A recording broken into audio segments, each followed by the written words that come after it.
सर्व खाजगी आणि शासकीय शिक्षक मित्रमैत्रिणींना नमस्कार। तर शिक्षक मित्रमैत्रिणींनो, सुप्रीम कोर्टाच्या आदेशानुसार टीईटी म्हणजेच शिक्षक पात्रता परीक्षा ही येत्या 2 वर्षामध्ये पास होणे अनिवार्य आहे आणि त्या दृष्टीने आपण सर्वांनाच आज मी टीईटीची तयारी आपण कशी करणार आहोत आणि या टीईटीची तयारी आपण जी सुरू केलेली आहे तर ती तयारी करत असताना इंग्रजी या विषयाचे जे प्रश्न आपल्या समोर येत असतात ते प्रश्न आपण समजून घेऊन कसे सोडवायचे ते सविस्तरपणे आजच्या व्हिडिओमध्ये सांगणार आहे। मित्रमैत्रिणींनो, मी आपल्यासारखाच एक टीईटी न केलेला शिक्षक आहे, परंतु इंग्रजी या विषयावर माझी चांगली कमांड असल्यामुळे मी या इंग्रजी विषयाचे 24 प्रश्न आज आपल्यासाठी घेऊन आलोय आणि मी सुद्धा आपल्यासारखाच या टीईटी परीक्षेला प्रवृत्त होत असून मी सुद्धा या टीईटीची तयारी करत आहे। त्यामुळे आपल्यासोबतच मी संभाव्य असे 24 प्रश्न या ठिकाणी सरावासाठी घेतलेले आहेत, तर आपण सर्व मिळून त्यांची उत्तरे शोधण्याचा आपण प्रयत्न करूया।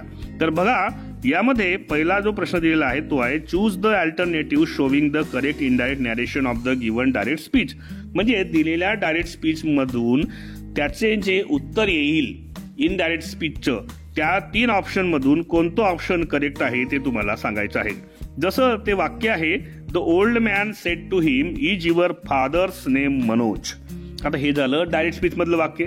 याच्यासाठी 3 कोणते उत्तर दिले आहेत? The old man told him whether his father's name was Manoj, the old man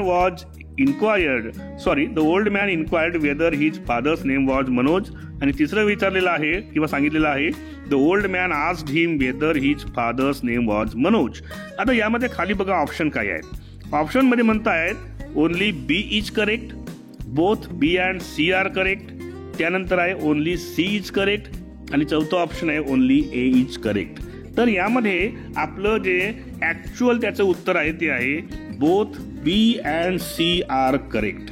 कारण यामध्ये बघा, लक्षात घेण्यासारखी गोष्ट आहे की जेव्हा आपण एखाद्या इंट्रोगेटिव्ह सेंटेन्सचं डायरेक्ट स्पीच मधून इनडायरेक्ट स्पीच मध्ये करतो तेव्हा जो रिपोर्टिंग वर्ब असतो तो आपण आस्क्ड, इन्क्वायर्ड किंवा डिमांडेड या पद्धतीने वापरतो आणि या ठिकाणी जो क्वेश्चन आहे तो हा येस नो टाईप क्वेश्चन आहे, त्यामुळे या ठिकाणी वेदर किंवा इफ यांना सुद्धा आपण काय करू शकतो, यूज करू शकतो। आणि त्याच्यामुळेच ऑप्शन बी मध्ये जे दिलेलं आहे तुम्हाला the old man inquired whether his father's name was Manoj आणि ऑप्शन सी मध्ये दिलं आहे the old man asked him whether his father's name was Manoj, हे दोन्ही ऑप्शन आपले बरोबर आहेत आणि म्हणून याचं करेक्ट ऑप्शन आहे option number 2, both B and C are correct.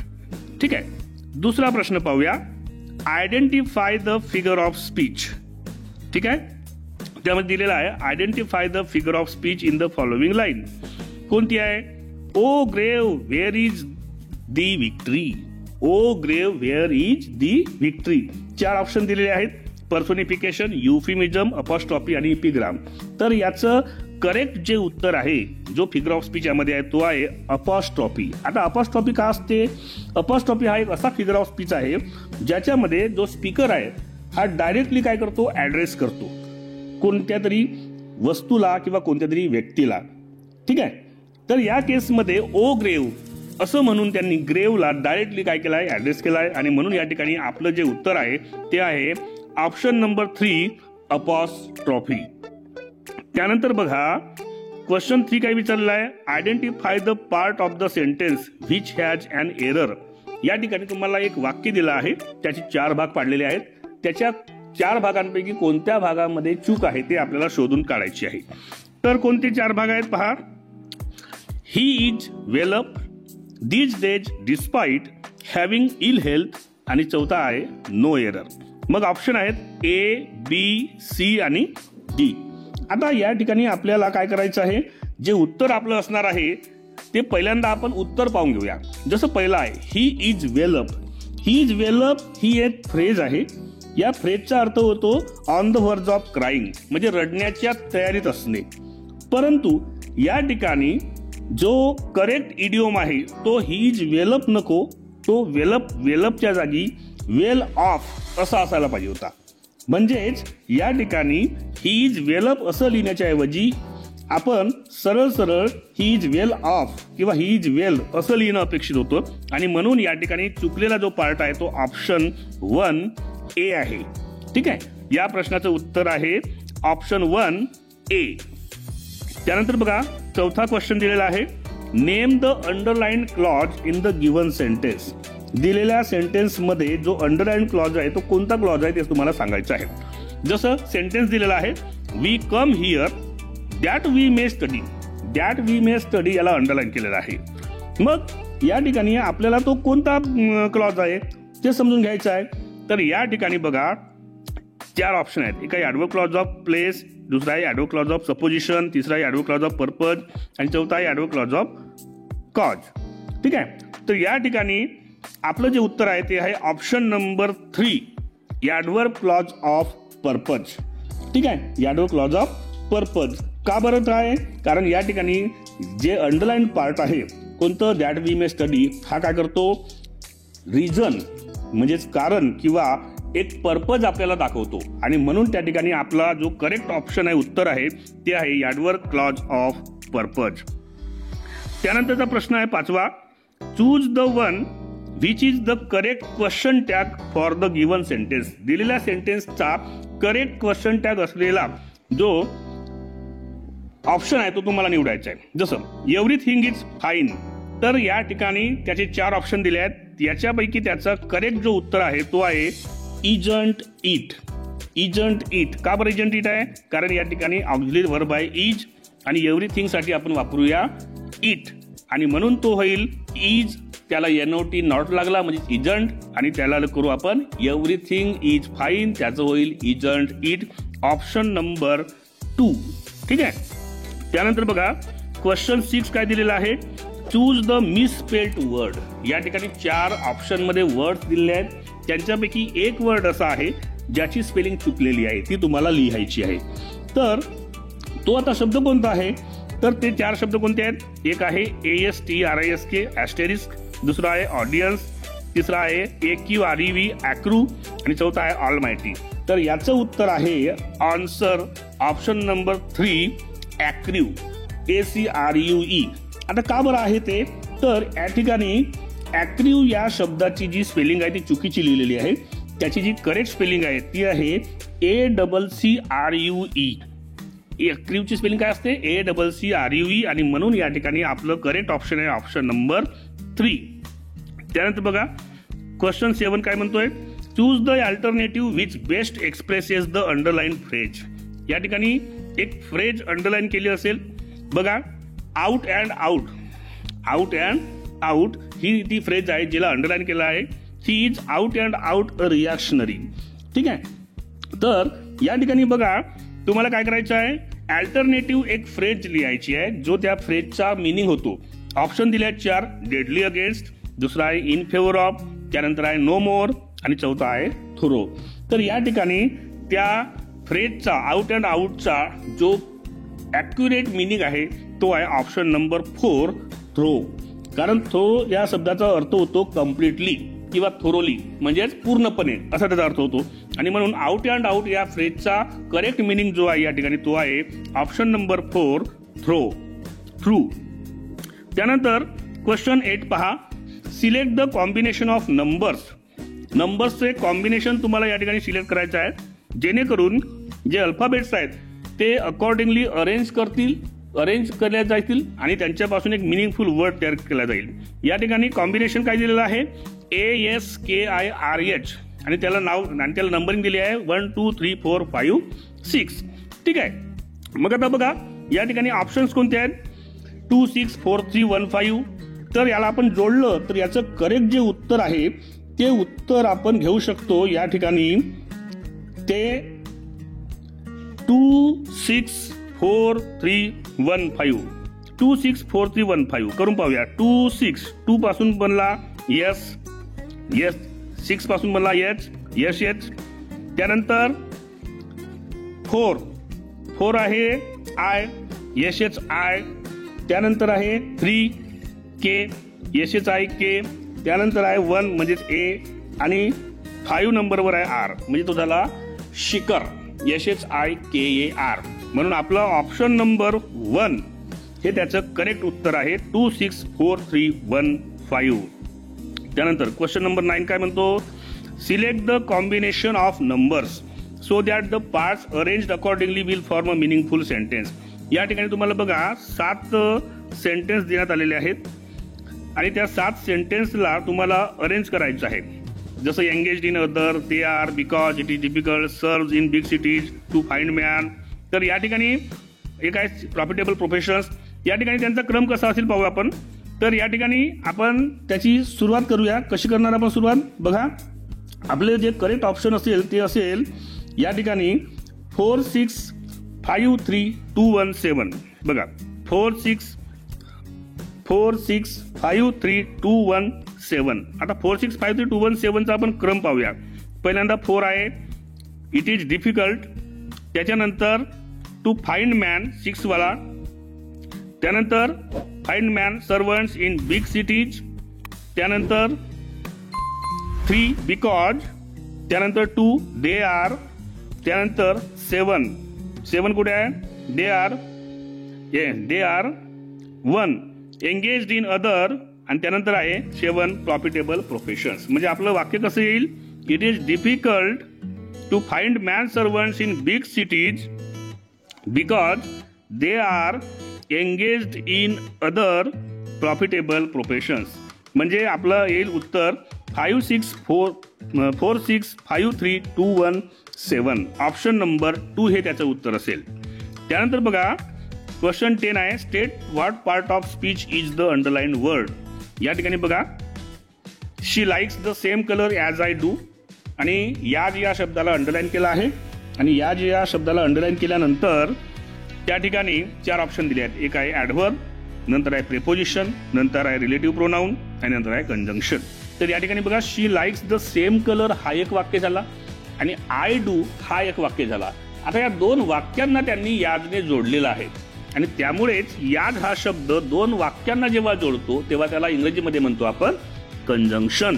आणि त्याच्यामुळे या प्रश्नाचे जे उत्तर आहे ते आहे ऑप्शन नंबर 4 कंजंक्शन. त्यानंतर 11 बघा, what does the underline modal auxiliary express. या ठिकाणी खाली एक वाक्य दिलेलं आहे. त्या ठिकाणी जो अंडरलाइन केलेला जो ऑक्झिलरी आहे तो काय एक्सप्रेस करतो, तो मॉडल ऑक्झिलरी आहे. बघा if it should rain they will not come. बघा if it should rain they will not come. तर या ठिकाणी त्याचं जे इंडिकेशन आहे शुडचं ते असायला पाहिजे ते दिलेल्या ऑप्शनमधून सपोजिशन. का बरं सपोजिशनच का, कारण त्यांनी एक प्रकारचा सपोज सांगितला आहे. सपोज जर पाऊस आला तर ते येणार नाही आला तर ते येणार, म्हणजे सपोज केलाय त्यांनी. आणि म्हणून त्या ठिकाणी शुड हा जो शब्द आहे मॉडल ऑक्झिलरी हा कायदा होतो. या ठिकाणी ऑप्शन नंबर 1 सपोजिशन. त्यानंतर 12th वाला क्वेश्चन आहे पहा, which of the following pairs is not correctly matched as 1 word substitution. या ठिकाणी तुम्हाला 4 पेअर्स दिले आहेत. बघा 4 pairs, absence of government that means anarchy, government by the nobles autonomy, government by one autocracy आणि एक 4था ऑप्शन आहे government by the officials bureaucracy, जिला आपण साध्या भाषेमध्ये नोकरशाही म्हणतो. ठीक आहे. मग आता या ठिकाणी बघा आपल्याला काय विचारलं त्यांनी, प्रश्न काय विचारला, इनकरेक्टली मॅच वर्ड आपल्याला काय करायचं आहे, शोधून काढायचा आहे. तर तो आहे option number 2 government by the nobles, ज्याला आपण म्हणतो ऑटोनॉमी. ठीक आहे, त्याला काय म्हणतो ऑटोनॉमी. तर ऍक्च्युअली हा चुकीचा एक पेअर दिलेला आहे, कारण गव्हर्नमेंट बाय द नोबल्स याला आपण म्हणतो ॲरिस्टोक्रसी. त्याला काय म्हणतो आपण ॲरिस्टोक्रसी, त्याला ऑटोनॉमी म्हणत नाही. आणि म्हणून आपला ऑप्शन जो चुकीचा आहे तो आहे option number 2 government by the nobles autonomy.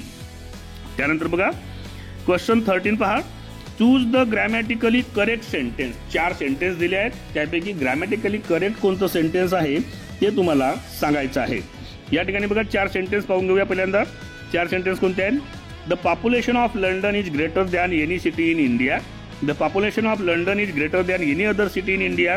The population of London is greater than that of any city in India. आणि चौथा सांगितलं त्यांनी त्याच्यामध्ये, the population of London is greater than most other cities in India. तर या ठिकाणी जो correctly जो या ठिकाणी बनवलेला जो सेंटेन्स आहे ग्रॅमॅटिकली तो आहे ऑप्शन नंबर 3 बघा, the population of London is greater than that of any city in India. ठीक आहे, कारण या ठिकाणी काय केलेलं आहे, जी सेंटेन्स आहे तो सेंटेन्स काय करतो, पूर्ण लंडनच्या पॉप्युलेशनला इंडियाच्या पॉप्युलेशन सोबत कम्पेअर करतो.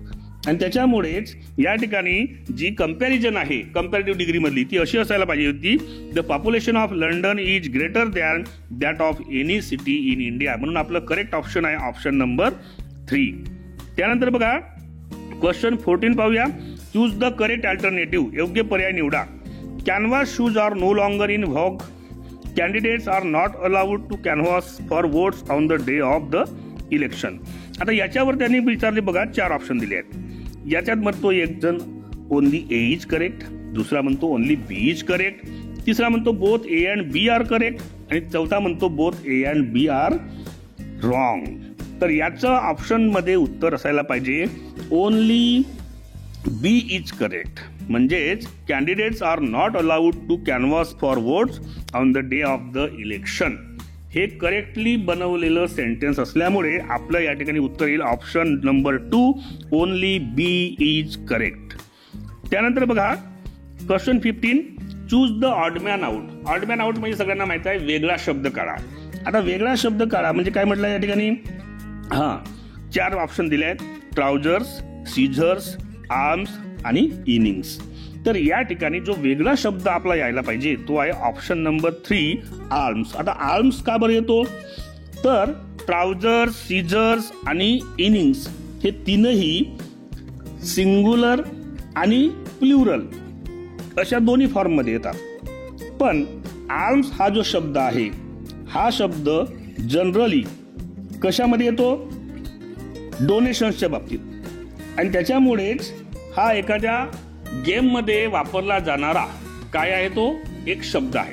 आणि म्हणून ट्राउजर्स, सीझर्स आणि इनिंग्स ऍक्च्युअली हे प्लुरल फॉर्म मध्ये असलेले शब्द आहेत.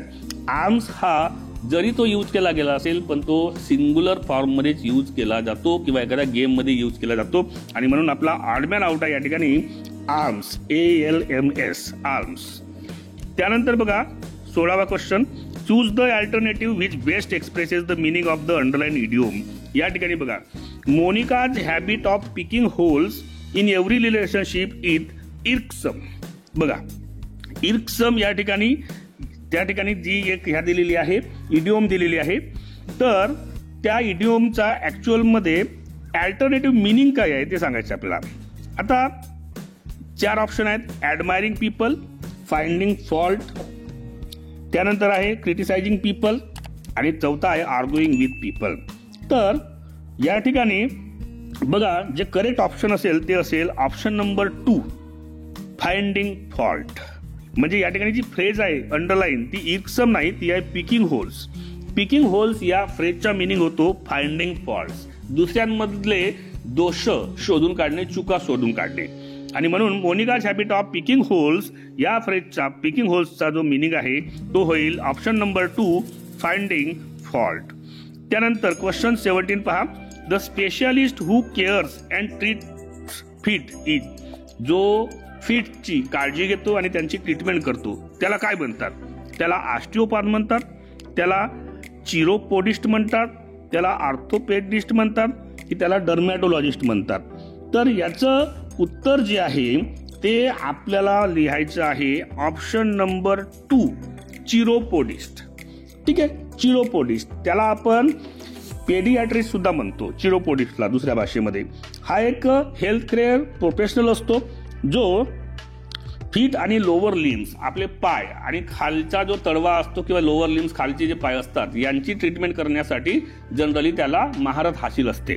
आणि म्हणून आपल्या या ठिकाणी जे करेक्ट ऑप्शन आहे ते ऑप्शन नंबर 2 आहे चिरोपोडिस्ट. त्यानंतर एक क्वेश्चन विचारला आहे की which of the following is a rhetorical question.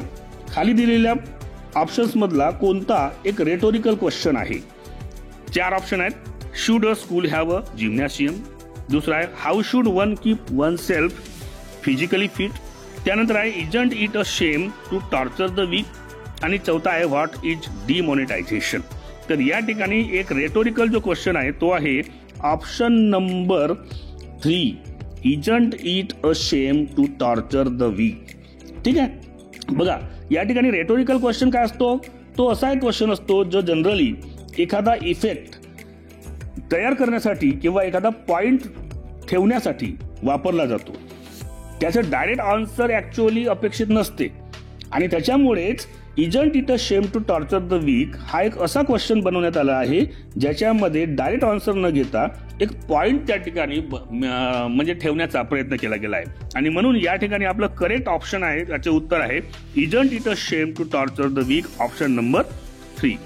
त्यानंतर बघा question 19, choose the correct simple sentence for the given sentence. दिलेले 4 सेंटेन्स पाहूया. बघा एक सेंटेन्स आहे, he finished his exercise and put away his books. त्याने आपली एक्सरसाइज पूर्ण केली आणि बुक्स बाजूला ठेवले. तर याचा मिनिंग काय होतो ते या ठिकाणी 4 सेंटेन्स मध्ये बघा. हॅव्हिंग फिनिश्ड, सिंपल सेंटेन्स बनवायचा आपला. Having finished his exercise he put away his books. He finished his exercise by putting away his books. To finish his exercise, he put away his books. In spite of finishing his exercise, he put away his books. ठीक आहे. बरं या ठिकाणी त्या ठिकाणी जो correct answer काय असायला पाहिजे तो असायला पाहिजे option number 1. Having finished his exercise he put away his books. ठीक आहे. या ठिकाणी त्या सेंटेन्सला जो कंपाऊंड सेंटेन्स होता तो वरचा दिलेला जो प्रश्न होता तो कंपाऊंड सेंटेन्स होता. त्या कंपाऊंड सेंटेन्सला यांनी सिंपल सेंटेन्स मध्ये एक पार्टिसिपल फ्रेजचा वापर केला आणि त्याला सिंपल सेंटेन्स मध्ये कन्वर्ट केला आहे. हॅव्हिंग फिनिश्ड हिज एक्सरसाइज अशा पद्धतीचा वापर करून, आणि त्याच्यामुळेच आपला जो कंपाऊंड सेंटेन्स पासून सिंपल सेंटेन्स बनविण्याचा जो करेक्ट ऑप्शन आहे तो आहे option number 1. Having finished his exercise he put away his books. त्यानंतर एक पॅसेज दिला आहे, read the following passage carefully and select the most correct answer of the given questions. Question 20 to question 24 हे 4 questions तुम्हाला यामध्ये देण्यात आलेले आहेत. पॅसेज काय पहा. Though it may be essential to the imagination, traveling is necessary to an understanding of man. Only with long experience and the opening of his wares on many a beach where his language is not spoken, will the merchant come to know the worth of what he carries and what is partial and what is universal in his choice. Such delicate goods as justice, love and honor, courtesy and indeed all the things we care values. It's perhaps the greatest gain of traveling to those who wish to live at ease among their fellows, for are valid everywhere, but they are variously molded and often differently handled and sometimes nearly unrecognizable. If you meet them in a foreign land, and the art of learning fundamental common values is perhaps the greatest gain of traveling to those who wish to live at ease among their fellows. तर या पद्धतीचं एक ते passage आहे आणि त्या पॅसेजच्या आधारावर तुम्हाला काय करायचं आहे, त्या ठिकाणी दिलेले जे क्वेश्चन्स आहेत त्या क्वेश्चन्सचे उत्तर तुम्हाला शोधून लिहायची आहेत. कसं, according to the passage travelling leads to, दिलेल्या पॅसेजनुसार ट्रॅव्हलिंगचा अर्थ काय होतो, तर त्याचा होतो exploring foreign lands, selling our wares to the others, understanding human nature, establishing our superiority over foreigners. तर या ठिकाणी त्याचं करेक्ट ऑप्शन असायला पाहिजे option number 3, understanding human nature. ठीक आहे. ट्रॅव्हलिंगचा अर्थ काय होतो, ट्रॅव्हलिंग करणे म्हणजे काय करणे, अंडरस्टँडिंग ह्युमन नेचर. त्यानंतर दुसरा प्रश्न बघा 21वा. When we meet other people while we travel, जेव्हा आपण ट्रॅव्हलिंग करताना दुसऱ्या लोकांना भेटतो, we learn to differentiate between, तेव्हा आपण यांच्यामध्ये फरक करायला शिकतो. कोणामध्ये, फ्रेंड्स अँड फोज मध्ये करायला शिकतो, लोकल अँड युनिव्हर्सल व्हॅल्यूज मध्ये करायला शिकतो, कम्युनिटीज अँड नॅशनॅलिटीज मध्ये करायला शिकतो, की इमॅजिनेशन आणि अंडरस्टँडिंग मध्ये करायला शिकतो. तर याचं करेक्ट ऑप्शन असायला पाहिजे लोकल अँड युनिव्हर्सल व्हॅल्यूज. ते पॅसेज मध्ये दिलेला आहे. या ठिकाणी मी तुम्हाला तो पॅसेज वर खाली करून दाखवू शकत नाही, म्हणून मी तुम्हाला सरळ सरळ उत्तर सांगत आहे, लोकल अँड युनिव्हर्सल व्हॅल्यूज. ठीक आहे. ऑप्शन नंबर 2 हे त्याचं उत्तर आहे. त्यानंतर क्वेश्चन नंबर 22 पहा. The writer terms justice, love, honor and courtesy as delicate goods because they are. बघा, जस्टिस, लव्ह, ऑनर आणि कोर्टसी यांना रायटरने काय केलं आहे, डेलिकेट गुड्स म्हणजे अत्यंत संवेदनशील असलेला सामान म्हटलंय त्याला. कारण ते काय आहेत, इम्पॉर्टंट आहेत, डिझायरेबल आहेत, फ्रॅजिल आहेत की पेरिशिबल आहेत. तर या ठिकाणी त्याचं उत्तर असायला पाहिजे फ्रॅजिल. ठीक आहे. फ्रॅजिल, फ्रॅजिल म्हणजे काय, वेगवेगळ्या प्रकारे या गोष्टी हाताळल्या जातात आणि वेगवेगळ्या माणसांच्या हाताने त्यांचा देवाणघेवाण होत असते, आणि म्हणून ह्या ज्या भावना असतात किंवा ह्या ज्या गोष्टी असतात ह्या गोष्टी खूप महत्त्वाच्या असतात आणि म्हणून कोणत्याही कंटेनरवर लिहून असते जर ते महत्त्वाचं असेल तर फ्रॅजिल म्हणून, आणि म्हणून ह्या गोष्टींना आपण काय असं म्हणू, दे आर फ्रॅजिल. ऑप्शन नंबर 3 हे त्याचं उत्तर असायला पाहिजे. त्यानंतर क्वेश्चन 23 पहा. Travelling helps those who, travelling मदत करते त्यांना, कोणाला, want to learn foreign language, wish to make money, want to resolve differences among people, wish to learn fundamental common values. तर या ठिकाणी याचं उत्तर असायला पाहिजे answer number 3, want to resolve differences among people. लोकांमध्ये जे फरकाच्या गोष्टी किंवा विषमतेच्या गोष्टी असतात त्यांना सोडविण्यासाठी म्हणून माणसांनी काय केली पाहिजे, ट्रॅव्हलिंग केली पाहिजे असं पॅसेज म्हणतो, आणि म्हणून त्याचं उत्तर या ठिकाणी यायला पाहिजे option number 3, want to resolve differences among the people. आणि एक शेवटचा प्रश्न या ठिकाणी विचारण्यात आला आहे. The thing we care for are available in foreign lands in, कशा अवेलेबल असतात, plenty, unrecognisable forms, some form of the other, easily recognisable forms.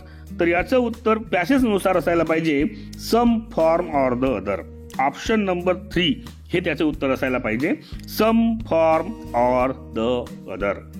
तर मित्रमैत्रिणींनो, या पद्धतीनं एकंदरीत 24 प्रश्न या ठिकाणी आज आपण अभ्यासासाठी घेतले, आणि हे 24 प्रश्न मी तुमच्यासोबतच या ठिकाणी समजूनही घेतले, आणि समजून घेतल्यानंतर या 24 प्रश्नांना सोडवायचं किंवा त्यांची उत्तरे शोधायची कशी हे आपण या ठिकाणी पाहिलेलं आहे.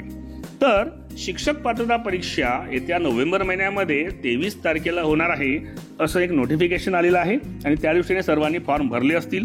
तर या दृष्टीने माझ्याजवळ जो डाटा उपलब्ध होईल, मग तो इंग्रजीचा असो किंवा इतर विषयांचा असो, तो मी अभ्यास करत असताना तुमच्यासोबतही शेअर करणार आहे व्हिडिओच्या माध्यमातून. त्यामुळे या व्हिडिओला आपण लाईक तर कराच, पण जास्तीत जास्त या व्हिडिओला TT देणाऱ्या शिक्षक मित्रमैत्रिणींपर्यंत आपण शेअर करायला विसरू नका. आणि माझ्या चॅनलवर आपण नवीन असाल, एज्युकेशनल मनोहर हे माझ्या चॅनलचं नाव आहे, तर या चॅनलला आपण सबस्क्राईब करायलाही विसरू नका. माझ्या चॅनलवर आपल्याला जनरली काय पाहायला मिळतात, 5वी ते 10वीचे इंग्रजी विषयाचे व्हिडिओज, सोबतच इंग्रजीच्या संपूर्ण ग्रामरचे व्हिडिओज, आणि नागरिक आणि कर्मचाऱ्यांसाठी इन्फॉर्मेशनल म्हणजे माहितीपर व्हिडिओज. सर्वांच्या प्लेलिस्ट या व्हिडिओच्या डिस्क्रिप्शनमध्ये आहेत, त्यावर जाऊन आपण आपल्या कामाची व्हिडिओज पाहून घेऊ शकता. चला तर अशाच एका व्हिडिओमध्ये पुन्हा एकदा मी आपली भेट घेणार आहे. तोपर्यंत माझ्या सर्व शिक्षक मित्र मैत्रिणींना माझा नमस्कार.